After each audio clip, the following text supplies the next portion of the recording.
Welcome to Lesson 2.4a, or the fourth part of the preterite tense, J verbs and I to Y verbs. So the first thing to really pay attention to is what is the preterite tense. It's the past tense, but in Spanish, adding ed to the end of the verb. Studied, graduated, started, sounded, turned, and lived. There are specific times when we use the preterite tense, which is only the simple past tense. We'll eventually learn the imperfect and differentiate between each of them. Now, recapping, the preterite tense has a lot of different pieces, but they all fall under the preterite umbrella. We learned our regular conjugations for AR and ER/IR verbs. Then we added in our 5 irregulars, ser, ir, ver, dar, and hacer. We even pointed out that for some AR verbs that ended in car, gar, zar, they had a special yo form. All of this was preterite tense. We moved on an additional step, and we learned about some verbs that have some very specific spelling changes. UV, U, and I. And these verbs were still under the preterite tense, and they just happen to have their own special set of conjugation endings. Well, now we're going to move into new material. This is still part of the preterite tense. This is under the preterite tense umbrella. And we're going to call these category J verbs.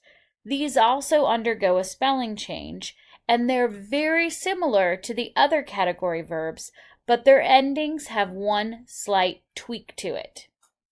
So verbs like decir, traer, and anything that ends in UCIR will convert to a J. Decir becomes dich, traer becomes traj, and usir verbs like producir, traducir, conducir, well, the UCIR goes away and they become produj, traduj, conduj, and then we add our endings a, iste, o, imos, isteis, and then eron. Notice that these are the endings that we used for the UV, U, and I verbs, except for the ellos form. That ellos form does not have the letter I in it at all. It's just E-R-O-N. Dije, dijiste, dijo, dijimos, dijisteis, dijeron. Traje, trajiste, trajo, trajimos, trajisteis, trajeron. No I in the ellos form. The last type of verb we're going to talk about for this lesson are verbs that convert I to Y. And now the reason for this is that Spanish has a rule that 3 vowels together cannot happen unless you can actually accent the middle vowel. We aren't going to get into accent rules, so we're going to assume, unless told otherwise, 3 vowels in a row is a no-no. So when we would encounter a 3-vowel situation, the middle vowel, or the letter I, converts to a Y to break that 3-vowel situation up. This is going to be true for verbs like caer, or the reflexive caerse, oír, and any verb that ends in EER or UIR, because those are all situations where in the preterite we would potentially have 3 vowels in a row. You'll notice that these verbs have normal ER/IR endings, iste, imos, isteis.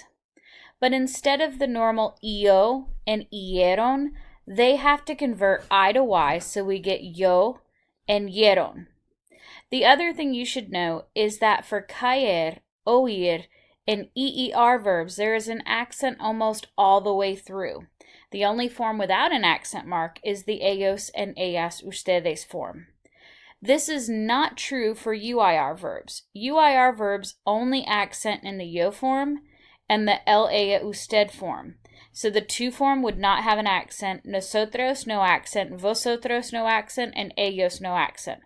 But for every other verb except for UIR, accents almost all the way through.